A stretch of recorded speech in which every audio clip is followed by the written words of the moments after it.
है वहां पे।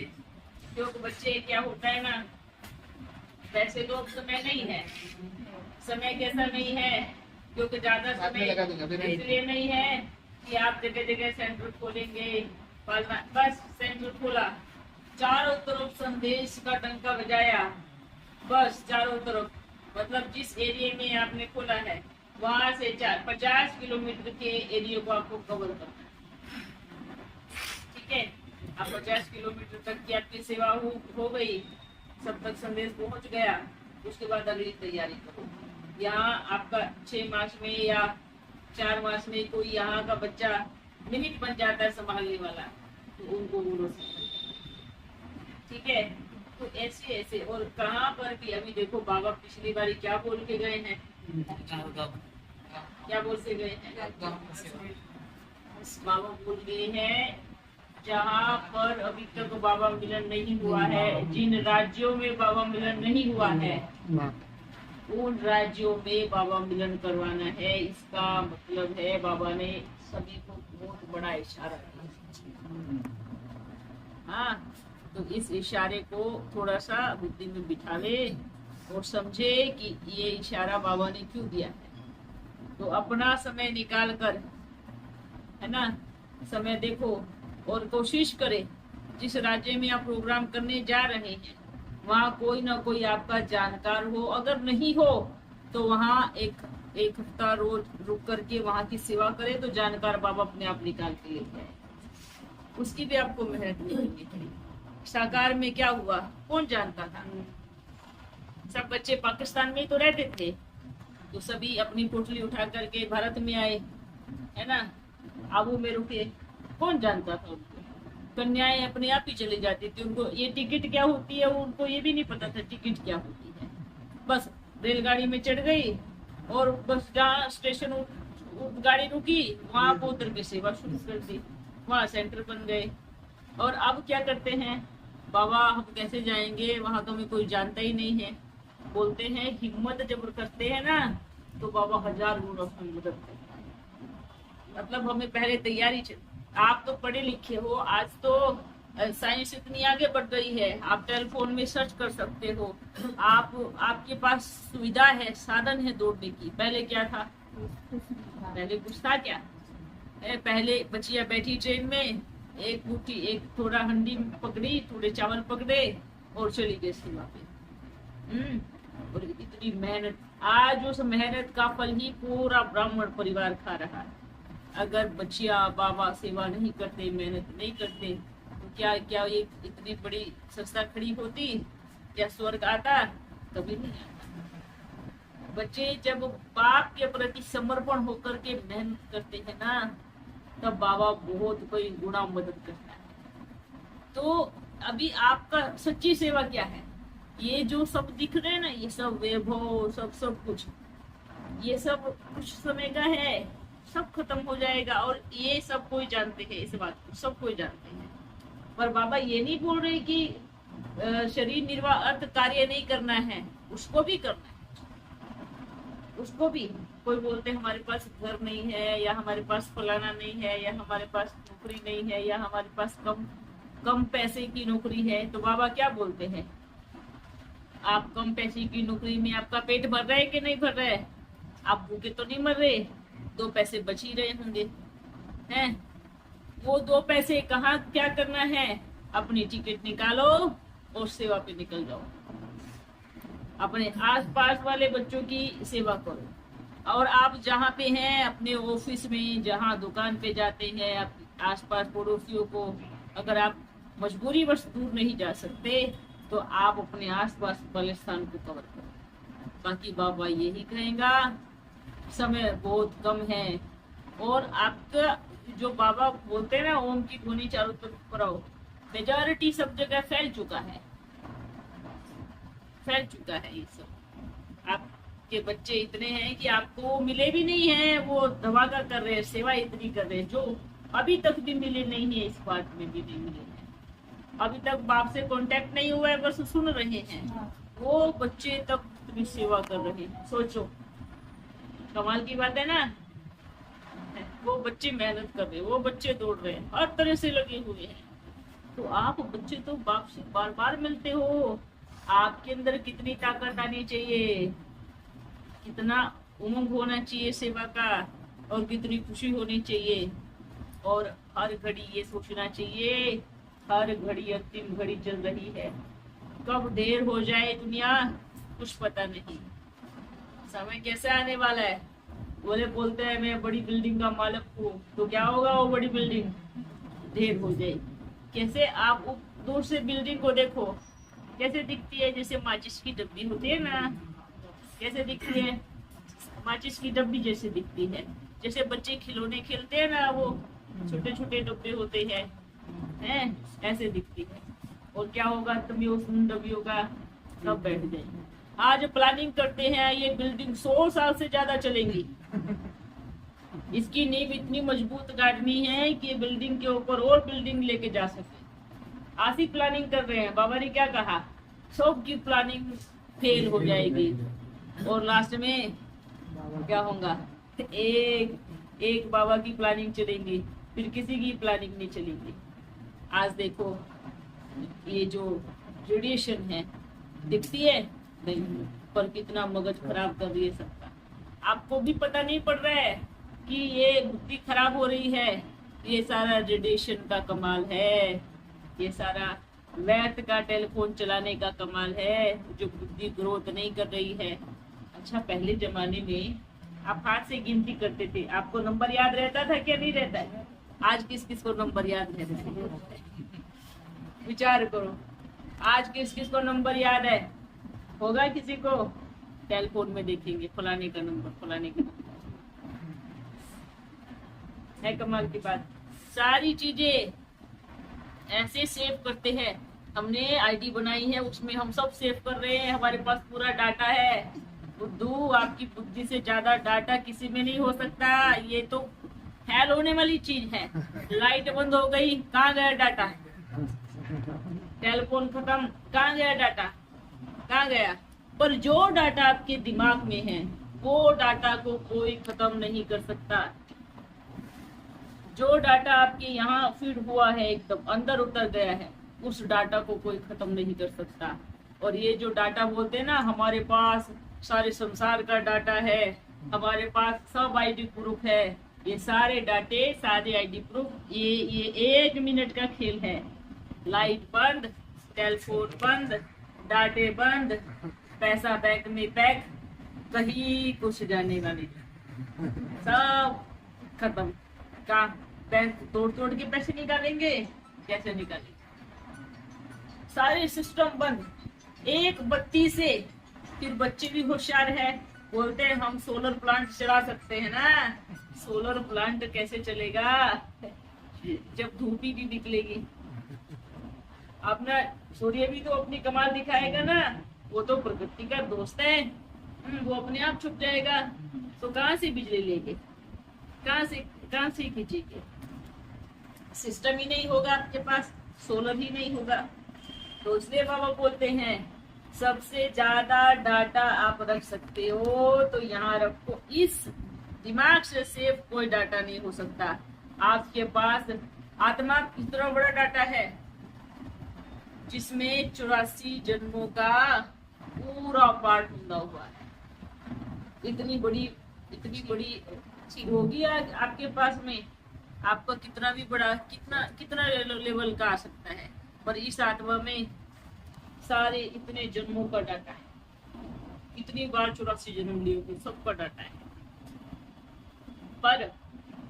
पर क्या हो रहा है, जब से ये डाटा आया है तो ये डाटा मर्ज हो गया है। अंदर सब कुछ है पर यूज नहीं करोगे तो जंग लग जाएगा ना, है ना। पहले फटाफट ऐसे हिसाब कर देते थे 2 मिनट में, और अब देखो, अब क्या चाहिए?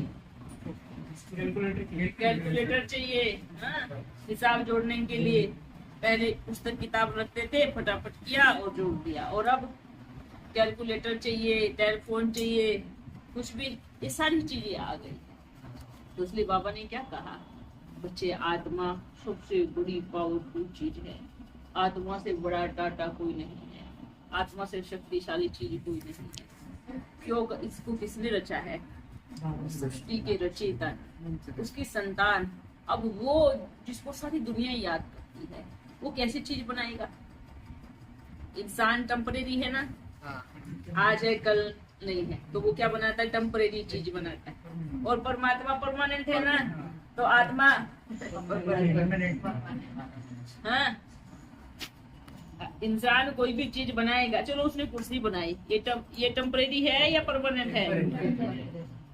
व्यक्ति, ये जो शरीर है ये है टेम्परेरी, आज है कल नहीं है। ये जो बनाएगा वो भी है टेम्परेरी, आज है कल नहीं है।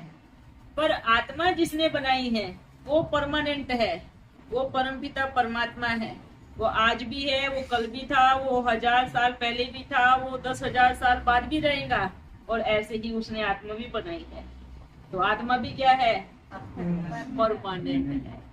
परमात्मा जो चीज बनाता है वो टेम्परेरी नहीं बनाता, वो फिक्स बनाता है, परमानेंट बनाता है। और जो इंसान चीज बनाता है वो अपने जैसा, जो जैसा होगा वो वैसे ही तो बनाएगा। क्या बोलते हो? जो जैसा होगा वो वैसा ही बनाएगा ना। वो तो जब टेम्परेरी है तो परमानेंट चीज कौन बना सकता है? परमानेंट तो अपना प्यारा बाबा है, जो परमानेंट प्रकृति को बनाता है, परमानेंट आत्मा को बनाता है। आत्मा और प्रकृति, ये जो पांचों तत्व है, ये क्या है? ये सृष्टि पे सदा आप हो या नहीं हो, मतलब कि आपको बनाने, इस शरीर को बनाने वाली जो मशीन है ना, वो परमानेंट रहेगी। मतलब शिव और शक्ति, ये दोनों परमानेंट है, ये फिक्स है, ये रहेंगी ही रहेंगी। पर जो प्रकृति से बनी हुई चीज है, देखो व्यक्ति कितना अभिमान करता है थोड़े से धन के लिए। विचार करना, थोड़े से धन के लिए इतना अभिमान करता है। और ये प्रकृति ने कितना संसार बनाया है, परमात्मा ने कितना संसार बनाया है। तो विश्व बाबा ने आके बोला मैंने ये रचा है, या मैंने ये बनाए है, या मैं सो सारे धन का मालिक मैं हूँ। कभी बोला? कभी प्रकृति ने आपको कहा मैं आपको खाने के लिए अनाज देती हूँ, मैं पहनने के लिए आपको वस्त्र देती हूँ, मैं आपको चलाने के लिए ये देती हूँ या वो देती हूँ, मैं सांस लेने के लिए आपको हवा देती हूँ? कभी कहा? या पीने के लिए पानी देती हूँ? नहीं कहा ना, नहीं कहा ना। सोचो, पूरे संसार को चलाने वाली प्रकृति और परमात्मा, मतलब माँ और पिता कभी बच्चों को उल्हाना नहीं देते कि मैंने आपके लिए क्या किया है। और बच्चे बात बात पे उल्हाने देते हैं कि आपने मेरे लिए क्या किया है। वंडरफुल बात है। कभी माता पिता गिनती नहीं करते कि मैंने क्या किया है, और बच्चे लिस्ट बना के बैठ जाते हैं कि मैंने ये किया, आपने मेरे लिए क्या किया, आपने मेरे लिए क्या किया। उल्हाना देते हैं। कैसे? मानो कोई परीक्षा आई, अपने कर्मों के हिसाब से आई, उल्हाना किसको देंगे? क्या किया भगवान आपने मेरे लिए, क्या किया आपने मेरे लिए? मैंने तो खुद अपने आप से किया है, मैंने खुद अपनी मेहनत से। आपने क्या किया मेरे लिए? बाबा ने क्या कहा? जो बाप ने किया ना, सबसे पहले तो ये किया, ये आत्मा बनाई आपके लिए। ये नहीं होती तो आप क्या कर लेते? फिर ये दूसरा शरीर दिया, ये नहीं होता तो आप क्या कर लेते? है कुछ? इन दोनों के बिना कुछ है? आत्मा और शरीर के बिना हवा है खाली, और कुछ भी नहीं। और ये दोनों ही किसने बनाई है? परमात्मा ने बनाई है। और फिर भी लोग बोलते हैं आपने मेरे लिए क्या किया है। सबसे बड़ा कार्य क्या है कि आपको जीते जागते बराबर आंख कान मुख सब कुछ दिया है, हाथ पैर सही सलामत दिए हैं, और फिर भी बोलते आपने क्या किया है। ऐसा कोई देगा? ऐसे कोई दे सकता है? दे सकता है? बोलते हैं ये तो हमें तो हमारे माँ बाप ने पैदा किया है, आपके माँ बाप ने पैदा किया है। आप घर में मिट्टी के गोले थे, उसको नक्शा किसने दिया? उसकी नाक किसने बनाई? कौन बैठा था पेट में? दूसरा कारीगर, जो नाक बना रहे, आंख बना रहे, ये बना रहे, बाल बना रहे, गाल बना रहे, सारा शरीर के अंग बना रहे। कौन बैठा था? आपकी मम्मी पापा थोड़ी बैठे थे पेट में। जो आपकी किसने दिया? पूरी प्रकृति ने आपके शरीर के अंग कर्मों के हिसाब से आपके शरीर की बनावट दी, सजावट दी, है ना, अच्छे से कलाकारी दी। ये किसने किया? ये प्रकृति ने किया, ये माँ ने किया। कि माँ ने आपको कितने सुंदर तरीके से खड़ा है और आपका नक्शा बनाया है। माँ ने तो बना करके दे दिया, पर आत्मा, अब बताओ, अगर बच्चा हो उसके अंदर आत्मा नहीं हो तो आप घर में रखोगे? उसको रखोगे? घर में रखोगे? नहीं रखोगे ना। शरीर तो बन गया पर आत्मा नहीं है, आप रख पाओगे उसको? नहीं रख पाओगे। तो क्या होगा? उसके लिए आत्मा भी मतलब प्रकृति और परमात्मा दोनों मिलकर के हम सबको बनाते हैं, एक ये सुंदर सा शरीर बनाते हैं। उसके बाद हमें उसकी संभाल करते, जब तक आप बड़े नहीं हो जाते तब तक वो उसकी देख रेख संभाल करते, चाहे कहीं से भी अन्न का दाना करे। उसके बाद हमारे अपने कर्म चलते हैं, हमारे कर्मों की कहानी चलती है। इसलिए क्या करना है, कभी उलाहना नहीं देना आपने मेरे लिए क्या किया, क्योंकि भगवान की लिस्ट बहुत लंबी चौड़ी हो जाएगी जो पढ़ने में ही नहीं आएगी। तो बाबा हमसे कितना प्यार करता है, कितना प्यार करता है। तो जो सारे संसार को बनाने वाला आप 4 बच्चों के बीच में आपको आके पढ़ाता है, इससे बड़ी बात क्या होगी? इससे बड़ा सौभाग्य क्या होगा कि वो संसार का रचयिता है और वो आकर के आप बच्चों को पालना देता है। देखो और कहाँ बच्चे दूर दूर से आते हैं जिनको समझ भी नहीं है, सबको बड़े प्यार से मिलता है। बाबा कितना प्यारा है, इतनी प्यारी दृष्टि देता है, सबको बड़े प्यार से देखता है। उसकी दृष्टि में कोई छोटा, कोई बड़ा, कोई नीच, कोई ऊंच नहीं होता। वो सबको एक समान दृष्टि से देखता है ना। जब भी शिव बाबा आते हैं तो क्या करते हैं, सबको एक समान दृष्टि से देखते हैं। ये भी मेरा बच्चा है, ये भी परम धाम निवासी है, ये भी मेरा लाल है, ये भी मेरा बच्चा है, ऐसे बोलते हैं। कभी किसी से भेदभाव नहीं, चाहे आत्मा के कितने भी कड़े संस्कार क्यों ना हो, पर सबको समान दृष्टि से देखते हैं। इतना प्यारा बाबा है। तो क्या हमारी दृष्टि बाप समान बनी है? अब चेक करो, बनी है? क्या हम किसी को ऊंच नीच के भेदभाव से देखते हैं? क्या जात पात के भेदभाव से देखते हैं? क्या छोटे बड़े के भेदभाव से देखते हैं? बाप समान माना क्या? जैसे बाप समस्त संसार को एक दृष्टि से देखता है, चाहे उसने कपड़े पहने हो, चाहे वो नहीं हो, चाहे उसके पास मोटर गाड़ी हो, चाहे वो पैदल चल के आया हो, चाहे वो गरीब हो, चाहे वो अमीर हो, वो सबको एक समान दृष्टि से देखता है। और वो परमपिता परमात्मा हम सभी बच्चों को अपने जैसा बनाने के लिए आया है। तो क्या आप सभी ऐसे बने हो? अभी चेक करो। बाप समान माना किसको बोलते? बाबा बार बार क्या बोलते? बाप समान बनो, बाप समान बनो, बाप समान बनो। इसका मतलब क्या है? इसका मतलब क्या है? इसका मतलब यही है कि जैसे बाबा हम सभी बच्चों को एक दृष्टि से देखता है, ऐसे ही हमें भी क्या करना है, सबके प्रति क्या होनी चाहिए? समान दृष्टि होनी चाहिए। ऊंच नीच का भेदभाव नहीं होना चाहिए। और जात पात का तो इतना गंदा बड़ा पाप कहेंगे बाबा, बहुत बड़ा पाप कहेंगे इसको। क्यों? क्योंकि आप कौन हो बनाने वाले? उस सृष्टि पे लेके आने वाला वो कौन है? वो परम पिता परमात्मा है। अगर हम किसी को किसी के धर्म से नीचा दिखाए, या किसी की जाति से नीचा दिखाए, या किसी की गरीबी से नीचा दिखाए, या किसी के वस्त्र से नीचा दिखाए, भले उसका कर्म है, उसको उसके हिसाब से सब कुछ मिल रहा है, उसको उसके हिसाब से सजा भी मिल रही है। पर अगर जो बाप समान बच्चा होगा वो अपनी दृष्टि को बदलेगा नहीं, वो सबको समान दृष्टि से देखेगा कि ये भी बाप का बच्चा है, ये भी बाप की प्यारी आत्मा है, ये भी बाप का सिकिलदा बच्चा है। तो हमें सबको क्या देखना है?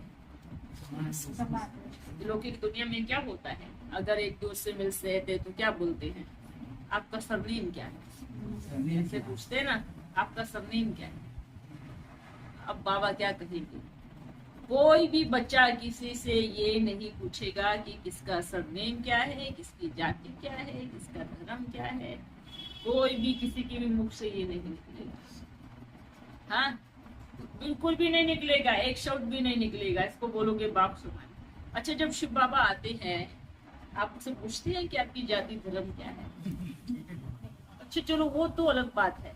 जब कोई मंदिर में जाता है, शिव के मंदिर में जाता है, तो क्या शिव बाबा पूछते हैं कि भाई नहीं, गरीबों को नो एंट्री है, जाति पाति वालों को नो एंट्री? पूछता है?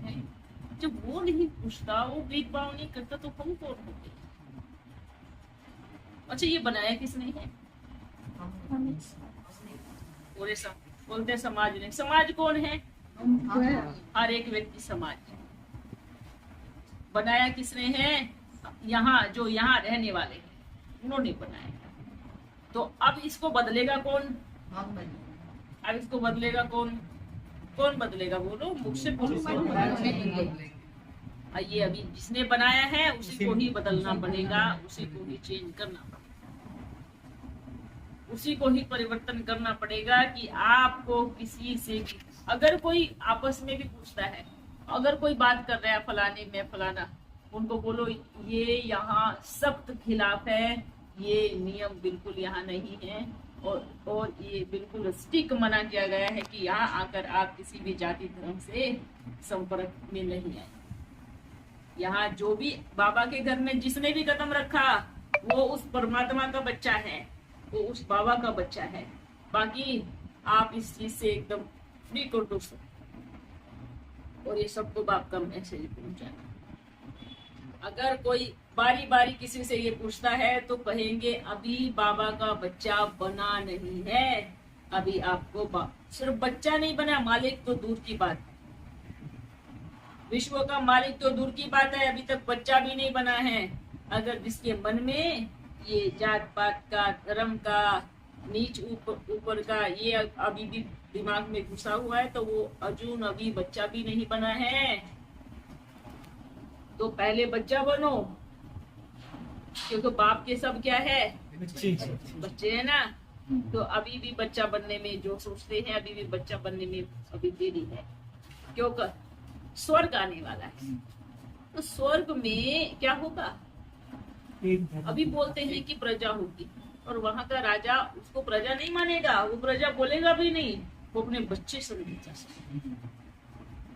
वहां एक धर्म, एक भाषा, एक राज्य, एक मत, सब कुछ एक होगा।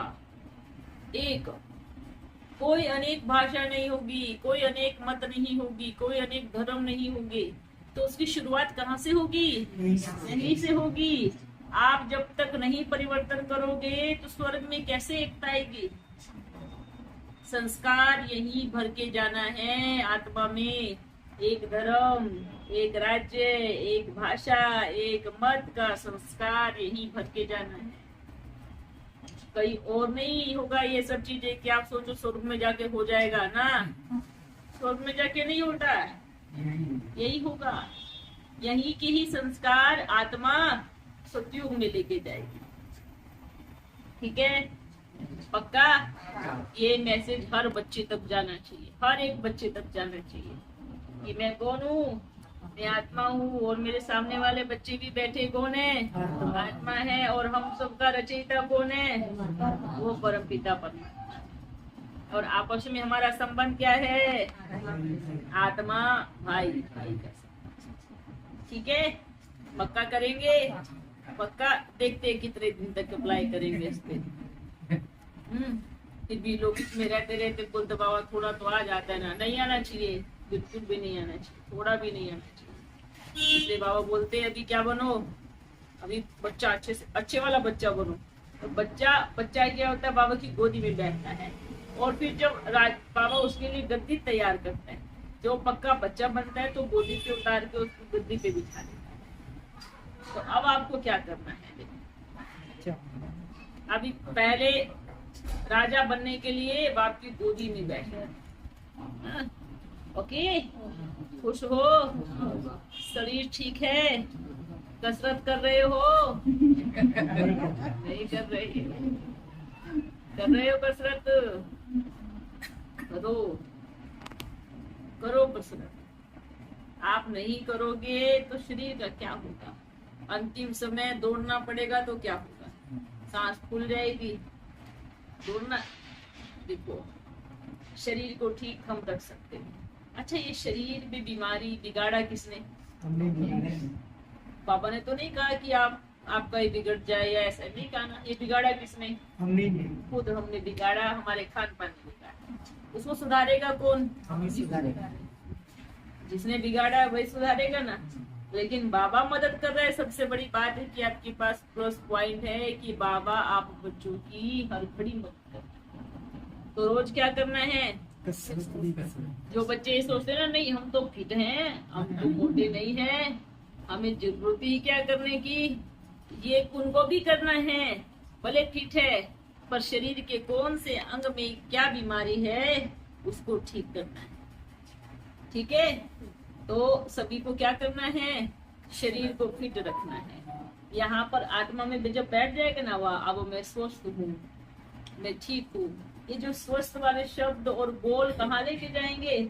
स्वर्ग में लेके जाएंगे। तो यहीं पर अपना क्या करना है? अपना खान पान भी क्या करना है? ठीक रखना है। रोज कढ़ाई में तल तल के खाते हैं, रोज बड़ी बड़ी अच्छी चीजें बना के खाते हैं। अभी परहेज करो उसका, रह के देखो ना, आप रह सकते हो। देखो कि आपको इससे जीभ से प्यार है या बाबा से? अभी देखना, बोलते बाबा आपसे भी प्यार है, पर प्यार तो इससे भी है। इतनी अच्छी चीज को कैसे छोड़ दे? सामने में इतनी अच्छी चीज बनी है, कैसे छोड़ दे? तो ये सोचना है।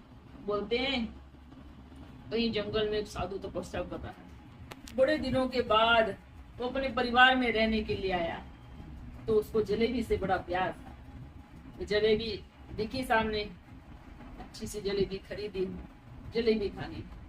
यहाँ तक लेके आया तो सोचा मैंने इतने दिन तपस्या की, तो एक जलेबी ने मेरा सब धर्म भ्रष्ट कर दिया, एक जलेबी ने मेरा सब कुछ तपस्या भंग कर दी।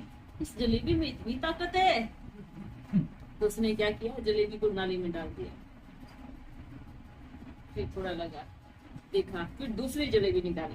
कोई बात नहीं, इतने दिन के बाद खा रहे हो, एक तो खा लेनी चाहिए, क्या जाना है खाने में। अच्छा, इतने दिनों के बाद खा रहे हैं, तो इतने दिनों तक आपने भगवान के नाम पे तपस्या की, उसका क्या हुआ? फिर जलेबी को नाली में डाल दिया। अरे बची एक लास्ट जलेबी, बस एक तो खानी चाहिए। टेस्ट तो लेके देखिए कि लगती कैसे है, इतने दिनों से जलेबी नहीं है। तो फिर क्या हुआ? बड़ी मेहनत की, यहाँ तक लेके आया, बस इसका स्वाद ही चख लेते हैं कि मीठा है या नहीं है। जुबान तक लेके आया, मतलब मैंने क्या किया? अपने इतने वर्ष जंगल में बैठ के वेस्ट कर दिए, क्या फायदा? नाली में डाल दिया। तो वो पास हुआ या फेल हुआ? पास हुआ। वो लड़ा, उसने युद्ध की, पर लास्ट में वो जीत गया। और हम रोज लड़ते हैं पर हार हो जाते हैं। रोज हथियार उठाते हैं पर एक किया, हाँ बस बाबा कोई बात नहीं, अगली बार पर रोज युद्ध कर, रोज बोलते बाबा मैं ये नियम पक्का पूरा करूंगा, अब मैं अमृत वेला मिस नहीं करूंगा, उठूंगा ही। फिर क्या करते हैं? नींद का जो प्रभाव भारी पड़ता है, बाबा एक दिन दे दो ना, कल से फिर पक्का करूंगा। रोज नियम बनता है, रोज है। बाबा मैं मुरली देखना कभी मिस नहीं करूंगा। क्या करते हैं फिर? बाबा कोई बात नहीं बाबा, हो गया। ऐसा ही ना, आप तो बाप हो ना, आप तो समझ सकते हो बाबा क्या बोलते हैं। बाबा क्या बोलते, कौन समझता? हम ही तो समझते हैं, रोज हमें ही तो समझाते हो, कभी तो आप भी समझो। हैं, बातें बड़ी अच्छी अच्छी करते हैं। आप तो पिता हो ना, आपको तो समझ में आता है, आप तो समझ सकते हो। बाबा गए, हाँ ठीक है हम समझेंगे, पर जब तक बाप है तब तक समझेंगे जरूर। पर जब अगर धर्मराज बन गया, महाकाल बन गया बाबा, तो क्या करेगा? अब बस आपको ही समझना है, मैं कुछ नहीं क्यों? परिवर्तन हो, सिटी चेंज होगी, बाप की वो होगी, चेंज होगी। बोलते हैं ना, जब पोस्ट चेंज हो जाती है, फिर नियम सबके लिए लागू होता है, चाहे उसका बच्चा हो, चाहे उसकी पत्नी हो, चाहे उसका कोई कितना भी करीबी हो, क्योंकि नियम फिर सबके। यहाँ तो गड़बड़ भी कर लेते हैं, पर जब बाप की सिटी चेंज होती है तो कोई गड़बड़ नहीं होती। बाबा ने क्या कहा? मैं बापू जरूर समझूंगा जब तक बाप हो, पर बाबा फिर क्या बोलते हैं? जब महाकाल बन जाऊंगा फिर आप मुझे मत समझाना कि आप तो बाप हो ना, समझ जाओ। तो बाबा क्या कहेगा? उसके बाद किसको समझना है? आपको ही। तो क्या करना है? बाप के रहते समझदार बन जाए, ताकि महाकाल के डंडों से छूट जाए, नहीं तो बड़ी भारी बेइज्जती होगी। ये देखो इसके बच्चे और कैसे बन गए, इतनी मार पड़ रही है। किसी इज्जतदार बाप का बच्चा अगर गलत काम करे तो ना किसकी कटती है? बाप की ना। पर पिटता कौन है? बच्चा। सजा किसको मिलती है? तो क्या करना है? क्या करना है? परिवर्तन करना है, अपने आप को चेंज करना है, अपने आप को बदल के देखना, अपने आप को इतना इतना अपने ऊपर कंट्रोल होना चाहिए, इस शरीर पे आत्मा का ऐसा कंट्रोल होना चाहिए कि ये शरीर जो उठ करके ये ना बोले कि भाई नहीं मैं ऐसे करूंगा, ऐसे करूंगा। स्व राज्याधिकारी का मतलब होता है पहले अपनी आंख, अपने कान, अपनी मुख, अपनी आत्मा के जो ये जो मन है ना, ये लगाम आपके हाथ में हो, आत्मा के हाथ में, इसको बोलते हैं स्व राज्य अधिकारी। कि आपके शरीर रूपी कर्मेंद्रियों को कंट्रोल में रखना, प्रकृति जीत बनना। प्रकृति जीत ही माया जीत बन सकते हैं। और माया जीत क्यों बन सकते हैं? क्योंकि प्रकृति कंट्रोल में नहीं होगी तो हम विश्व पे राज्य कैसे करेंगे? बार बार बाबा क्या बोलते? प्रकृति जीत बनना है। कौन सी प्रकृति को जीतना है? ये हवा चलने वाली है, जीत पाओगे? जीत पाओगे हवा को? पानी अगर समुद्र की लहरें आ गई तो जीत पाओगे कि नहीं? डूब जाओ वहीं पर। नहीं, हवा को रोक सकते हो? चाहिए धूप जो इतनी कड़क आग फेंक रहा है, इसको मना सकते हो? नहीं, ठंडक करो। नहीं ना। धरती को अपने तरीके से घुमा सकते हो? अगर ऐसा होता तो ट्रेन की जरूरत ही नहीं होती, अपने आप पहुंच जाते। आकाश को बोल सकते हो नहीं अभी पानी डालना है, अभी नहीं डालना है? बरसात को रोक सकते हो? नहीं ना। तो कौन सी प्रकृति को जीतना है ना? सभी बच्चों ने, ब्राह्मण बच्चों ने क्या समझा? पांचों तत्वों को कंट्रोल में करना है। ये गलत ज्ञान सुना है। प्रकृति जीत माना इस प्रकृति को जीतना, इस देह रूपी प्रकृति को जीतना, वो होता है प्रकृति जीत। ये आंख को कंट्रोल में रखना, कान को कंट्रोल में रखना, बुरा नहीं सुनना, मुख को कंट्रोल में रखना, बुरा नहीं बोलना, मन को कंट्रोल में रखना कि बुरा नहीं सोचना, कदमों को कंट्रोल में रखना कि उठे तो बाप की सेवा के लिए उठे, इन हाथों को कंट्रोल में रखना कोई भी गलत कर्म ना हो और बाप की सेवा मिल जाए। इसको बोलते हैं प्रकृति जीत। और जिसने प्रकृति को जीत लिया, माया उसके सामने टिकने वाली नहीं है, वो तुम दबा के भाग जाएगी। ठीक है? तो किसको जीतना है? किसको जीतना है? प्रकृति जीत।